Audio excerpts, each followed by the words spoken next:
জনপ্রিয় অভিনেতা মুশফিকার ফারহান এবারের ঈদে তার কয়েকটি নাটক মুক্তির অপেক্ষায়।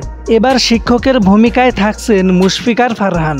নাটকটির গল্পে আছে গ্রামের এক শিক্ষিত ও মধ্যবিত্ত পরিবারের ছেলে। পড়াশোনা শেষ করে চাকরির খোঁজ, তার পাশাপাশি সংসার চালানোর জন্য কলেজ শিক্ষার্থীদের পড়ান এই অভিনেতা। পড়াশোনা ও শিক্ষকতার প্রতি খুবই সিরিয়াস তিনি। অন্যদিকে খুব প্রভাবশালী পরিবারের মেয়ে ফারিন খান, সে পড়াশোনার ক্ষেত্রে খুবই উদাসীন। সে অভিনেত্রী ফারিন খান মাস্টার মুশফিকার ফারহানের কাছে পড়তে আসেন। শিক্ষক ও ছাত্রীর মধ্যকার প্রেমের ঘটনা, এটা তো আর নতুন কিছু নয়। তবে এই গল্পটি পুরান গল্পের ইউনিক ভার্সন পেম্পিরল। ফানি গল্পতে সবকিছুই থাকছে।